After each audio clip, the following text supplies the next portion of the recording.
તો મહાદેવ મિત્રો, તો સ્વાગત છે તમારું અમારે એક દેશી વ્લોગમાં. આજે હું આવી ગયો છું મહાદેવના મંદિરે, તમે જોઈ શકો છો. અને આ છે મહાદેવના મંદિરનો કાંઈક આવો નજારો છે.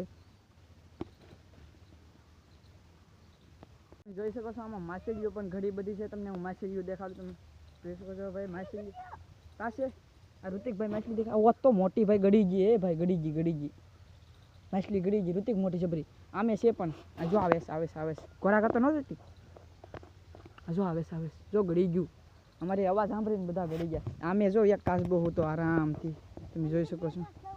તો એક કાચબો આમે છે ને એક અહીંયા જો હતાઈ ગયું, એનું મોઢું હતાડી ગયું એ તો. અને એક અહીંયા છે, તમે જોઈ શકો છો.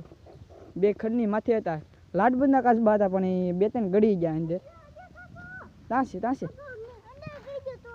અહીં જો બહુ તો મોટી જબરી માછલી, તમે જોઈ શકો છો. જો નીકળી હા આમે જો લાડબંધના કાચબા છે બધું. હા મોટો જબરો હતો કે એવું છે એમ ને. ઠીક હાલ તો આ બાજુ હાલ. આમ જો લાડબંધના માછલા આવે, આમ જો હાલ આ બાજુ.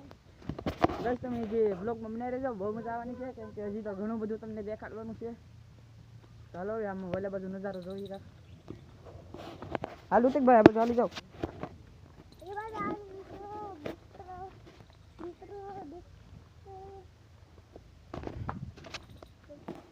ઋતિકભાઈ ટાટા કરી દો. ઋતિકભાઈ અહીં આ બાજુ ફરીને આ બાજુ. બસ હાલો હવે હાલો. અહીંયા હાલો. પાણી વધી ગયું લાગે ભાઈ. અમે કાલે આવ્યા હતા તો ઓછું હતું. હોત તો અહીંયા જો કાચબો હતો. ઋતિક આખડી ગયો.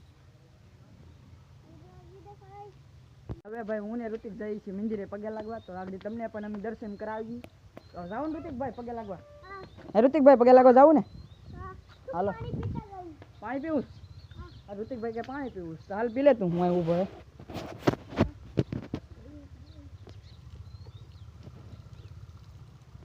તો મિત્રો આ છે મહાદેવનું મંદિર. જો તમે દર્શન કરી લેજો. હવે જો આ છે પોઠિયા દેવ, એટલે મહાદેવનું વાહન છે આ પોઠિયા દેવ.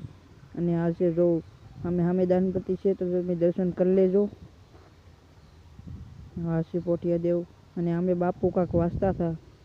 અને ભાઈ અમે દર્શન કરીને આવ્યા હતા તો ભાઈ અહીંયા માછલા પણ ઘણા બધા ભેગા થઈ ગયા છે. તમે જોઈ શકો છો. માછલા વેલા ભાઈ સેવ મમરા નાખે ને અહીંયા, તે બધા માછલા ખાવા આવ્યા. અને કાચબા પણ ઘણા બધા છે, તમે જોઈ શકો છો મિત્રો.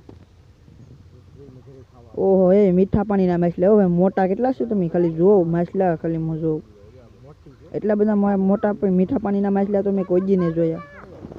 તમે જોઈ શકો છો. આજનો બ્લોગ અહીંયા ખતમ. ઓર બ્લોગ જોવા માટે સબસ્ક્રાઇબ ફોલો કરતા રહેજો. Bye bye.